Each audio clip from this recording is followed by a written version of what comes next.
नमस्ते। Story house channel में आपका स्वागत है।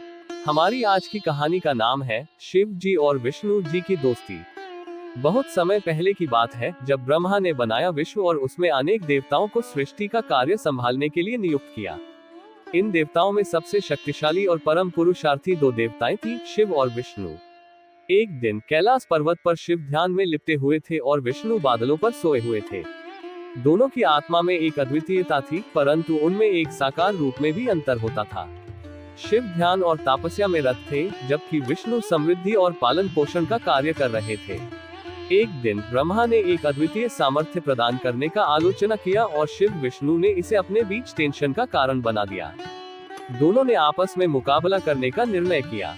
एक बार हिमालय के समीप एक शिविर में विष्णु और शिव का विचार शुरू हुआ। शिव ने कहा, मेरी तपस्या और त्याग में शक्ति है, जो सृष्टि को उत्तेजित कर सकती है। विष्णु ने कहा, मेरी पालन पोषण में शक्ति है, जो सृष्टि को संरक्षित रख सकती है। इस तरह वे दोनों आपस में आदर्श मित्र बन गए। शिव ने विष्णु को अपने तप का फल दिखाया और विष्णु ने शिव को सृष्टि की रचना में अपनी सहायता दिखाई। इस ब्रह्मांडीय मित्रता के बाद वे दोनों साथ में समुद्र मंथन के क्षणों में भी मिले, जहां विष्णु ने कच्छप कूर्म रूप में अवतार लिया और शिव ने अपनी भूत प्रकृति रूपी गाय के माध्यम से सामर्थ्य प्रदान किया। इस प्रकार शिव और विष्णु की अद्वितीय मित्रता ने सृष्टि के संघर्षों को हल किया और उन्होंने मिलकर ब्रह्मा के द्वारा प्रवर्तित यह विश्व को संरक्षित और स्थिर बना दिया। इस दोस्ती की कहानी में एक और महत्वपूर्ण घटना हुई, जब एक बार देवताओं की सभा में एक विवाद उत्पन्न हुआ। वह सभा तब आयोजित हुई थी, जब सृष्टि में एक अधर्मिक शक्ति ने प्रकट होने की धमकी दी थी। देवताएं चिंतित थी और समस्या का समाधान नहीं मिल रहा था। इस समय शिव और विष्णु ने मिलकर सभा में प्रवेश किया और देवताओं की समस्या को सुना। शिव ने कहा, मेरी तपस्या से ही उस अधर्मिक शक्ति को समाप्त किया जा सकता है। विष्णु ने भी अपने पारमार्थिक शक्तियों का सार्थक उपयोग करने का प्रस्ताव रखा। दोनों ने समझौता किया कि वे एक साथ कार्रवाई करेंगे और अधर्मिक शक्ति को नष्ट करेंगे। शिव ने तांडव नृत्य रूप में अपनी शक्तियों को प्रकट किया और विष्णु ने सुप्रीम विष्णु रूप में अपनी शक्तियां दिखाई। दोनों की तांडव और लीलाएं एक साथ होकर असुरी शक्ति को परास्त कर दी। इस समस्या का समाधान करने के बाद देवताएं शिव और विष्णु की महानता को मानकर उन्हें याद करती हैं और उनकी अनन्य मित्रता को सराहती है। दोनों के बीच की इस मित्रता ने सृष्टि को सुरक्षित रखने में महत्वपूर्ण भूमिका निभाई और उनके बीच विशेष आदर्श का स्थान बनाया।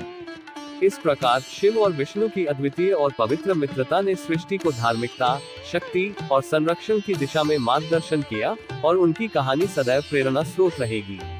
इसके बाद शिव और विष्णु का एक और महत्वपूर्ण क्षण आया, जब एक बार देवताओं के बीच मित्रता और विश्व सुरक्षित था, लेकिन एक दूसरे विधि की विवाद में पड़ गए। यह विवाद उत्पन्न हुआ जब एक श्री कृष्ण अवतार के समय विष्णु ने गीता में कहा कि भक्ति मार्ग से भगवान को प्राप्त किया जा सकता है। शिव ने इसका खंडन किया और तप और ज्ञान मार्ग को अधिक महत्वपूर्ण माना। यह विवाद देवताओं को विभाजित कर देने की ओर बढ़ गया और शिव और विष्णु के बीच तनिक भी तनाव उत्पन्न हुआ। इस घड़ी में ब्रह्मा ने एक यज्ञ आयोजित किया और दोनों देवताओं को यज्ञ में सम्मिलित करने का प्रयास किया। यज्ञ के दौरान एक आकाशवाणी हुई और कहा, भगवान का स्वरूप और मार्ग सिर्फ एक है, जिसे भक्त चाहे वैसे ही ध्यान कर सकता है। शिव और विष्णु ने इस आकाशवाणी को सुना और समझा कि भगवान का साकार और निराकार रूप एक ही सत्य की दो पहलुओं को दर्शाता है। उन्होंने एक दूसरे के मार्ग का समर्थन किया और फिर से मित्रता का संबंध मजबूत किया। इस घड़ी में देवताओं ने अपने आपसी विवाद को दूर करके सार्वभौमिक एकता की ओर कदम बढ़ाया, जिसने सृष्टि को आत्मिक और धार्मिक एकता का एहसास कराया।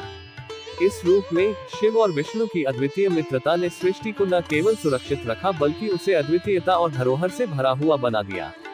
उनका यह संबंध आज भी लोगों को आदर्श दिखाता है और उन्हें सार्वभौमिक सामंजस्य और एकता की दिशा में प्रेरित करता है।